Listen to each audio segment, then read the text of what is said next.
Goal opportunity for Texas. Gilbert, Hodges is chasing him into the end zone and almost intercepted. It was Terrence Frederick and Coriel Judy on the coverage, and Texas will be forced to attempt a field goal. Greg Davis wanted a wheel route here on the outside of the screen. It's going to be the rolling out to Gilbert's right. If the slot receiver had just run a flat route, he was wide open, but instead they had a wheel route on, called for John Childs, and Gilbert had nothing nor to throw it. Well, and by being that far over on the field, he had eliminated throwing back to the middle, and there was somebody there, but he just could not. There was no way slow down to throw it back. Justin Tucker on to attempt the 24-yard field goal, and he knocks it through, and he is now one short of the season record at Texas for field goals made. And this field goal brings the Horns to within 7. A&M up 24-17. ESPN Monday Night Football, 49ers Cardinals at 8:30. AT&T introduces a new Windows Phone with beauty and brains. A phone that gets you to the stuff you love faster, only from AT&T. Rethink possible. Good for 23 yards. Hey, you went to Jared. That's a peerless diamond. The ideal cut diamond. What? If you want to create your own one-of-a-kind ring, get to Jared this Friday through Monday, because you can receive Get Set and Diamonds rewards up to $1,000 toward a beautiful diamond setting when you buy your diamond at Jared. Choose from thousands of diamonds and hundreds of settings. Get up to $1,000 reward this Friday through Monday at Jared, the Galleria of Jewelry. The Hemi and Cummins engines that took on all comers here. Never took a day off here. Raised the bar out here. And helped get the job done here. Are only available in a pickup under here. The Ram 5-year, 100,000-mile warranty. Covered everywhere. Ram. Ridiculed for unfairly playing as Odd Job, Phil Lang retorted, "Odd Job owns you. Feel his ownage." GoldenEye, 9 out of 10 from IGN.com. Rated teen. This Friday, let's take the holidays by the antlers. Let's roll through those doors at 5 a.m. and fill our sleighs to capacity with all kinds of buzzing, roaring, and humming. With guaranteed low prices that are now even lower, there'll be more than tinsel glinting around our trees. More saving, more doing. That's the power of the Home Depot. We're lowering the cost of Christmas morning with this 18-volt 4-piece Ryobi combo kit for just $69. That's over half off. Oh, Texas fight. You know, one of the things Mack Brown and both Mike Sherman mentioned, we talked to them this week, each school's fight song mentions the other. Goodbye to A&M and Texas fight, and then goodbye to Texas University on the other side for the A&M fight song. It's one of the great rivalries in all of college sports, and it hasn't always been the prettiest thing tonight, but it has been competitive. And on Thanksgiving night, with A&M hoping to stay in the race for a share of the Big 12 South, and Texas hoping to become bowl eligible for Mack Brown. Hardly fought game 24-17 as we sitting in the fourth quarter inside 10 minutes to go.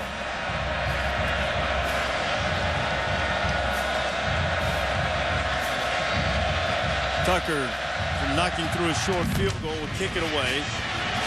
High kick, muffed around by Coriel Judy, and now Judy's got it. Flag flying back down toward where the pile was, and the Texas players believe that A&M's going to have to back it up. During the return, holding, number 14 of the return team, 10-yard penalty, first down. A&M special teams have really handicapped their ball club tonight. Well, you see, here's our College Football Award Spotlight brought to you by the Home Depot, a guy who hasn't hurt his team on special teams. Dan Bailey's up there for the Groza in the Big 12. You see several guys in the Big 12 that are candidates for awards, including Prince Amukamara, a guy that we saw from Nebraska play against Kansas State. Kendall Hunter of Oklahoma State for the Doak Walkers. Certainly Justin Blackman and Ryan Broyles, who go head-to-head on Saturday up for the Biletnikoff, and both well-deserved, and both have had spectacular seasons. Reminder, you can see all of those awards on the Home Depot ESPNU College Football Awards show on December 9th. A&M trying to get a little offense going. Cyrus Graves had a spectacular evening. Clouds ahead for a few. This is a part of the field, too. You know, you've seen the Aggies offense kind of flounder a little bit. I wonder if the wind, they're going into that wind. It's a crazy breeze. I think the pressure's back on this Aggie offense all of a sudden again now. One possession football game. You now have to answer the bell on the road, hostile environment. Tannehill. Fuller makes the catch. Fuller's got the first down. That's why Jeff Fuller has a school record with 32 straight games with the catch, because he's reliable. Quarterbacks love to know that when receivers run over the middle of the field, they'll make the catch when you put the football on their body. Fuller needed 41 yards for a 1,000-yard receiving season tonight. He's got 24. Let's have a touchdown catch. Back to the ground and Gray. And he'll get a couple. Fuller, one of those guys, though, that is dependable. He's an example for this offense. He's a comfortable blanket there for Tannehill to throw the football into the wind. Even though it wasn't a great throw, he made the catch. And he's only a junior. He's another guy that could come back next year. He's one of those junior starters we said that could be back for this offense next season. Well, Fuller 18 yards away from 1,000. See if he gets it here. Tannehill not going his way, but Wachuku's way, and the normally sure-handed Wachuku couldn't hang on with Curtis Brown on the cover. Did you see how tight that ball was, though, thrown into that wind? The spin on it, it did not allow the wind to push it around at all. This was a well-thrown ball that Wachuku has got to come up with. Ryan Tannehill is a gifted passer of the football. That play was as perfectly executed as it could have been up until the catch. Great job with Tannehill's eyes, great read, great accuracy. You just got to catch it. A lot of excitement. The Longhorn bench, they're trying to rally their D. Tannehill down the middle, and he's got his man.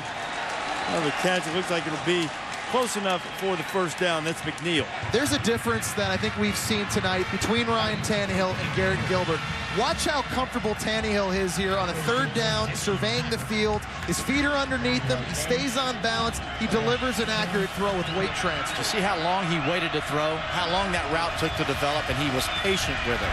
Gray across the 45. In fairness, he's had a little more time than Gilbert has. Texas A&M has done a better job getting pressure on the quarterback so far. And in fairness, Reese, he's got receivers, I think, that are better than Texas receivers. I mean, they're out there going for it. They had one drop at Wachuku, but their receivers have gone to get the ball tonight.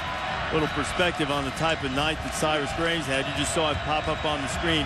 Over 200 yards, first time an A&M back has done that since Leland McElroy, 1995. McNeil on the slant. It'll be good enough for a first down. Another example of what I'm talking about with good receivers. I know that you would appreciate that. No question. Reminds me of some of the guys I was playing with this morning. In fact, Mike Blackie, our spotter over here, former kicker at Boise State, making some big-time plays for me downfield. Just not enough of them this morning, Jesse. We had a few more than you. Blackie's a deep threat. Yes, he is. Deep threat is not necessarily what A&M needs right now. They just want to churn up that clock. Score of any kind could put Texas in dire straits. Quickly out to Swope. That could have been a backward pass, but the officials rule it incomplete immediately. You heard the whistle. And I was just about to say, the beautiful thing about this drive so far for A&M is, A, they've been able to convert some third downs, stay on the field, but they had the clock rolling. B, they were getting their playmakers the football in space. And right there, Ryan Swope, a guy who used to play running back in high school, when you throw it out to him like that, it's really an extension of the sweep play. He's got to catch the football. But he usually does. He's got 65 catches coming into this game. He's usually dependable. But 2 drops out of the last 3 throws, that's not good. I thought you said the receivers were better. Up top, got a man out there, and Fuller couldn't quite track it down. Okafor that time applying some pressure. Which team's receivers would you take tonight? I would take A&M. Throwing the ball into this breeze, it's just hard, and it's also hard when you have somebody right on you. Wow. Tannehill took a shot in the chops from Alex Okafor. The sophomore that Will Muschamp believes is going to be a terrific defensive lineman, needs to put on a little bit more weight. And he'll do so through Mad Dog's training program. Blitz coming on Tannehill. Buys a little time, but not enough. It's the sack. Jordan Hicks, the freshman.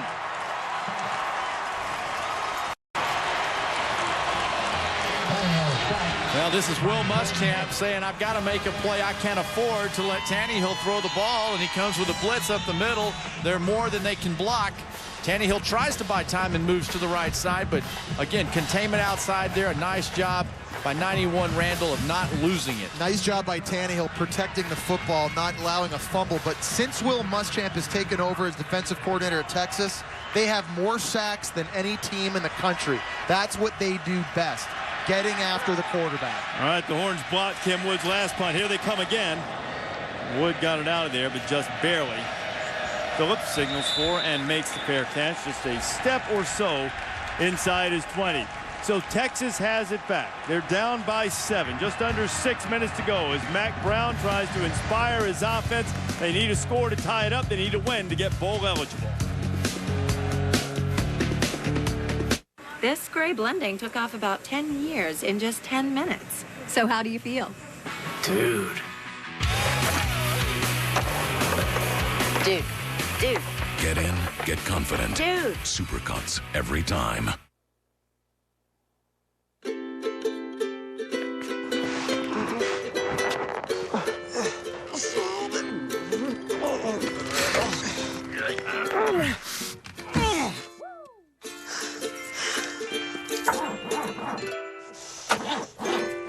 Need a better battery? They're found and warrantied at 10 times more locations than any other battery. Interstate Batteries, outrageously dependable. At Cheez-It, we expect a lot from our cheese. What do you call a cheese that isn't yours? I don't know. Nacho cheese. See, because it's not your cheese, but I said nacho. La la la la la, can't hear you. La la la la, can't hear you. La la la la, can't hear you. That's when I decided to fully invest in my 401k. We take the time for our cheese to mature before we bake it into every delicious cracker. Because at Cheez-It, real cheese matters.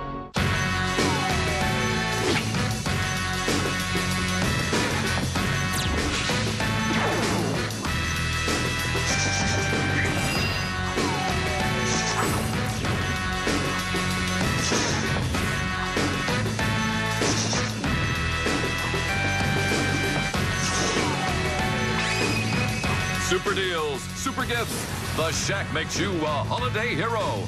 Shop early and save.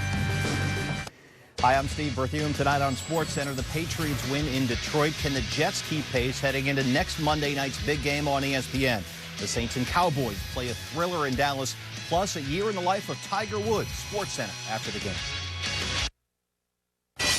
Steve Bunin with this Dr. Pepper studio update. Saturday night, ABC, 8 Eastern, 7 Central. It's the Bedlam battle. Oklahoma State, OU, two of the best receivers in the country. Ryan Broyles, who first committed to OSU, now at Oklahoma, #1 in the country in catches. Justin Blackmon at OSU, #1 in receiving yards. That's Saturday night. Reese, back to you. Steve, that is going to be a barn burner for sure. And we've got a good one going here. Lone Star Showdown, Texas. You see Dwayne Akina getting in the grill of his defensive backs. They got to stop, and now the Texas offense trying to rally. Gilbert firing deep. Goodwin's way out there, but even Gilbert's arm didn't quite have enough to get there. Spencer Neely applying pressure for the Aggies. Yeah, so Greg Davis says he's going to come out with the wind at his back on 1st and 10 and try something down the field. I'll say this. We talked about the struggles this offense has had this year on short fields. It's been the opposite when they've had to drive the field. Coming into the game, they've scored touchdowns on 13 of their 16 drives where they had to go 70 yards or more. So this may be not necessarily the worst scenario if you're Texas late in this game.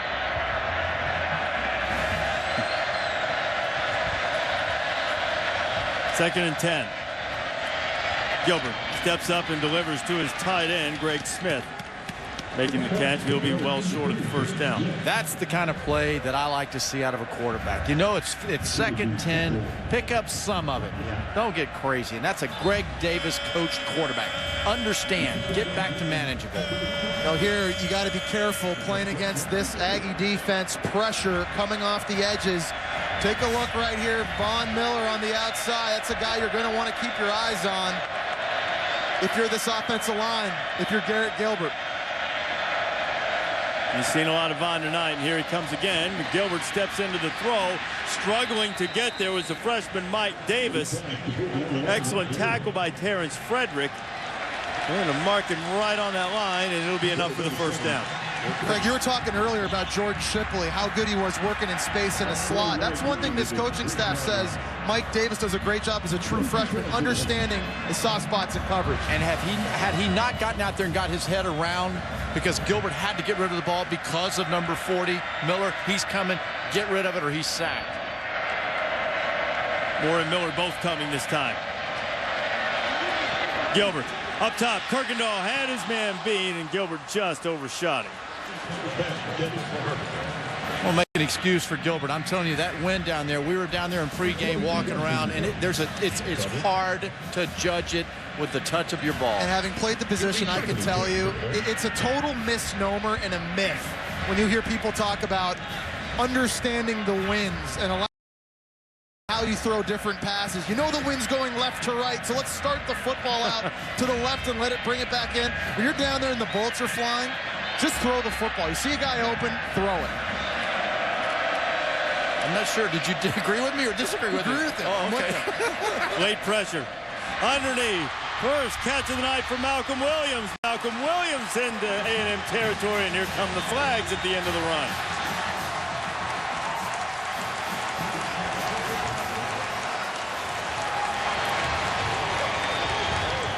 Let's see, we have a little personal foul, face mask on the defense, number 7. 15 yards from the dead ball spot. First down. That was Terrence Frederick nabbed for the face mask with a big gain. 23 yards, had 15 more for the penalty. Well, we're seeing now that this Greg Davis and Gilbert combination of calling plays and executing it underneath, turn, run, manage, be careful, don't throw it so far down the field. Malcolm Williams, a junior who's been very inconsistent this season, a lot of drop passes, but on this last drive here, Garrett Gilbert has the confidence to work him, go to him over the middle of the field. Nice catch by Williams. Time for Gilbert. Throwing for Williams again into coverage, and now the flag's coming out as he was covered by Terrence Frederick. Frederick was just called for the face mask. He might get called for pass interference there. Pass interference on the defense, number 7. 15 yards from the previous spot. Automatic first down. Let's have another look at this, fellas. I'm not so sure. I thought there was a chance even that it might have been offensive pass. Frederick just turns his back and he's running. I don't see anything there by either one of them. I don't either. Officials have done a very good job tonight. I'm not sure about that one. That's the third play on this drive. Greg Davis has called a home run shot. He's trying to take chances right now. He's got the wind. He's giving Garrett Gilbert some chances. Let's be honest about that one. Huge break for the Longhorns on the flag. So now they're inside the 20. Marquise Goodwin. Short pickup. Montre Moore on the stop. He has. He's gone home run and then back underneath. Home run, back underneath. Working that defense, and the Aggies defense, they're going to have to, Tim DeRuyter's going to have to change something up here to get to Garrett Gilbert. But to Garrett Gilbert's credit on this drive, there's been no indecisiveness. I mean, he's known where he's going with the football on his first read. Maybe hasn't necessarily completed all of them, but the ball has gotten out quicker.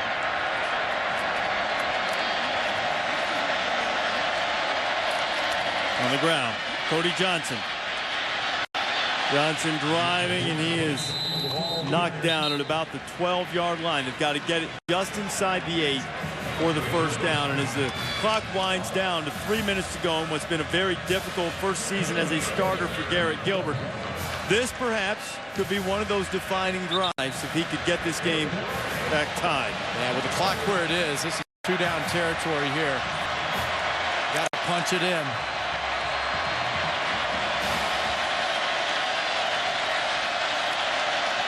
3rd and 5. Gilbert firing, ball tip, and intercepted by Von Miller. Spencer Neely got a hand on it, and Von Miller, the senior, makes a great block shot, and there was a great interception off the block pass by Neely, and once again, another deflected ball for Garrett Gilbert that's intercepted. Okay, now let's find Von Miller here, because Von Miller wasn't rushing the quarterback this time. He dropped into coverage, which is something that's special that he can do. Here he is on the outside. Watch him drop. He's not rushing. You know, this is the same pass play Garrett Gilbert had completed to Fozzie Whitaker twice in the second half. Each time the corner squeezed inside with Kirkendall, and that allowed Fozzie Whitaker to be on the sideline. It was a mixed-up look defensively. That's now the 7th interception Garrett Gilbert has thrown this year, Reese, like you were mentioning. They got tipped at the line of scrimmage. That little twist that DeRuyter did right there. Dropping Miller into coverage pays off for him. And it's the 2nd turnover in the red zone for the Longhorns tonight. The Big Ten title and a Rose Bowl on the line Saturday on the ESPN family of networks. At noon on ESPN2, it's Michigan State and Penn State. On ABC at the same time, Michigan and Ohio State. Then ABC or ESPN, it'll be Northwestern and Wisconsin. Now, Ohio State needs to avoid a flat-footed tie against Wisconsin. They lost to them head-to-head. Ohio State and Michigan State did not play this season. Michigan State would hold the head-to-head tiebreaker over Wisconsin should all 3 of those teams win, assuming that you all followed along at home. It is easy to understand graphic form. All 3 end up tied with the same conference record. It then reverts to BCS standings. At the moment, that favors Wisconsin. You can see it all in the ESPN family of networks. Right now, Texas has all of his timeouts. A&M trying to run clock. Cyrus Gray bounces up close to the 15-yard line. Eddie Jones makes the tackle. Here's a situation on offense that teams practice each and every week. It's called 4-minute offense, where you're trying to ice the game, run the football, take as much off the game clock as you possibly can each and every play. You want this to be the final possession of the football game. Well, one guy that they've had that has been successful for Texas, whether it's 4 minutes or 15 minutes to go in a quarter, has been Cyrus Gray. Cyrus Gray's legs have really put a dent in his UT defense. Explosiveness, his dependability, a nice job blocking up front by Jokel. Jesse, you talked about the speed training that he's had with Michael Johnson, but that's just a burst, man, and that explosiveness is a difference in this game. And again, we go back and talk about the difference Ryan Tannehill has made during these 5-game win streak, but you could argue Cyrus Gray's been just as big. And Gray has it again. Across the 15, it'll be 3rd down, and Texas is going to stop the clock quickly. You know, correct me if I'm wrong, guys. I thought there was 11 seconds left on the play clock right there. But he had snapped that football. You know, you're coming off timeout. Okay. Yeah, you know, and again, this is a situation, you know, you're cognizant of what's going on, trying to milk as much as you can. I like the fact that Mack Brown jumped on it immediately, right? You know, he is not letting that clock eat him up. He's making sure that every timeout that he has saves him the maximum amount of time on that football field. I think you have to know if you're Mack Brown, after just watching your offense march down the field, granted there's a fluky tipped interception down in the red zone, but Garrett Gilbert's just proven he can take this football team down without having to sacrifice timeouts with his decision making. If you can get this ball back, you feel like you can win. Punting into the wind, they've already blocked one. They were close on another. So I mean, it's not that easy. Make the stop here. More than likely, you're going to get good field position after you make them punt. Well, this is the play of the game for sure for Texas and for A&M for that matter. Longhorns have 1 timeout left. It's 3rd and 4. Got Jeff Fuller at the top of the screen. You're keeping on the ground with Gray. Cyrus bouncing it back. Cyrus headed to that 1st down marker. He's got it. Now he tries to stay in bounds, and he does.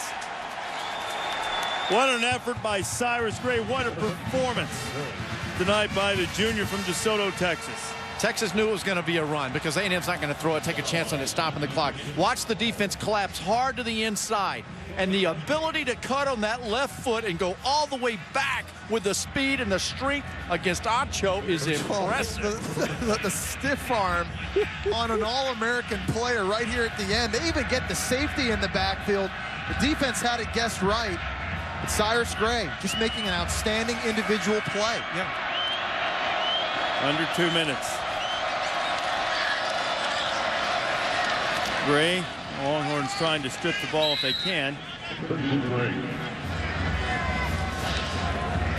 Clock still winding. Texas has 1 timeout to go.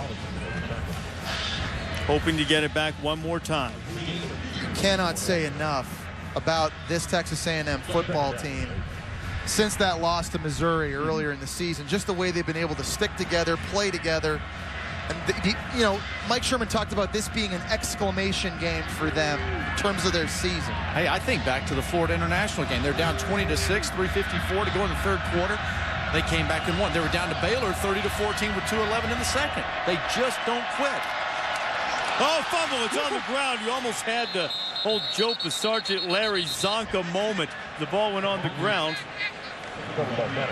Tannehill jumped on it to avoid disaster for the Aggies. Wow, we saw Florida State on a Thursday night. Remember, play action, just a routine play, easy touchdown. There's nothing routine about finishing the football game. Minute 2 seconds to go here. Texas burns its final timeout. Friday night, ESPN has a pair of terrific games that could impact the national championship race. First at 7 o'clock Eastern, it'll be #1 Oregon taking on 21st ranked Arizona. And then at 10:15, Kellen Moore and Boise State, perhaps their biggest challenge of the year, certainly their biggest true road challenge against Nevada. Craig, happy Thanksgiving, but I got some bad news for you. Tomorrow night, you could have a record be broken. Colin Kaepernick and Vitala, if they run for 85 yards tomorrow night, they will break yours and Eric Dickerson's record for most total rushing yards by a duo in college football history. Are you kidding me? I'm sorry. I knew Eric should have gotten more yards. Cyrus Gray. Gray ending up close to the 30-yard line. I think I played back in the year, though, we only had 8 games, right? Yeah, right, yeah. Tell you the most shocking thing about that is all of a sudden James turned into a big Boise State fan. Broncos, let's go Broncos. Okay, you see the difference in the play clock and the game clock. Game clock winding inside 40 seconds now, about 16 seconds difference. But you know what? The special teams play tonight of A&M has really not been good. We've already seen one block, right? Yeah, and there's a backup punter in the game. Ken Wood's been punting tonight. He's been a little slow getting it off. And they're going to come again. Second charge. Barring some type of huge special teams play or perhaps a Hail Mary going for Texas, the Longhorns right now down by 7 points. If they lose the game, they will fall to 5-7. They won't go to a bowl, will not be bowl eligible, be the first time in Mack Brown's career at Texas. What impact does it have? Hey, look, Texas is going to be back, but in terms of getting this back to where they want it to be, what impact does not going to a bowl this year have on him? He loses the ability to have practices, obviously, for his young guys, right? And that's a problem. But I think, this is a tweak deal. You don't go out and just totally blow up the whole infrastructure. I mean, this is a successful program, but he's going to have to get them back on track emotionally. You see all the streaks that have come to an end this year. 162 weeks ranked in the AP poll, 190 in the coaches poll. All of them coming to an end, and the snap was terrible. And Wood somehow got it out of there. Now the clock is winding. A&M's not going to touch it. They're going to milk off every second they possibly can. Clock down to 3, 2, 1. And it expires. And that's how the season is going to end for Texas. 24-17 is Mike Sherman. It's a victory over the Longhorns and gets his team's 9th victory of the season, and they keep hope alive for a share of the Big 12 South title and expert clock management at the end by Texas A&M. No question about it. You cannot say enough about Mike Sherman, what he's been able to do this year, some of the personnel decisions he made to help this team have success down the stretch. They're going to have an opportunity to have their first 10-win season since 1998. If not, they go and play in a Big 12 championship game. But it really been a remarkable turnaround for the Aggies here in the second half of the year. On October 17th, Mike Sherman had dirt being poured on top of him. I mean, this guy did a fabulous job of keeping it on track. And he is standing by now with Jen Brown. Coach, Cyrus Gray rushed for over 200 yards tonight. It's the first time since 1995 a back has done that for you. How important was his play tonight? Well, I can't say enough about what he did, and also our young offensive line. Those guys are really coming into their own, and they really did a nice job tonight. Von Miller and your pass defense really got things going in the second half, including that interception to seal the deal. Talk about their play tonight. Well, we talked at halftime that we weren't converting third downs on offense, and they were on offense, and so we stepped it up and told the guys we had to be fanatical in the second half, and I thought they were, and the interception was huge. You started off the season at 3-3. You come back and finish out the season with 6 straight wins. Talk about the resilience of your team and how they were able to turn it around. Well, I'm just real proud of the guys. They've worked extremely hard. When things weren't going well, they're resilient. They didn't listen to the critics. They just hung in there. And they have a heart of an Aggie. So they fought through things and found their way to have success here at the end of the season. All right. Thanks, Coach. Reese? All right, Jen, and now for tonight's Wrangler 5-star player of the game. It is Cyrus Gray. Career high 223 yards rushing. It is the 5th best rushing performance in history. 2 touchdown runs, one of 48, one of 84, and Cyrus Gray is our Wrangler 5-star player of the game. Happy Thanksgiving to you and to all the country, and look forward to seeing you next week. Yeah, absolutely. We've got Arizona State and Arizona next week. Look forward to another rivalry game. Had a good one here in Austin tonight. 24-17, Texas A&M's the victor. Up next is SportsCenter. This has been a presentation of ESPN, the worldwide leader in sports. For Craig James, Jesse Palmer, Jen Brown, and our entire excellent ESPN Thursday night crew, I'm Reese Davis saying happy Thanksgiving and good night from Austin. Telecast is brought to you in high definition by Vizio. This is SportsCenter. It is SportsCenter on your television. Happy Thanksgiving to everybody. Introductions all around. Marcellus Wiley, Steve Berthiaume. I'm John Anderson. So we spend time with family, we watch football, right. We eat food. I'm not sure which one of those we want to show highlights of first. What about Friends? There's another F in there. No? We could do Friends, I guess. Bam, Friends, family, food, football, the 4 Fs. It's like the 4 food groups, basically, speaking of food. Here's the deal. Next Monday night, the Patriots and Jets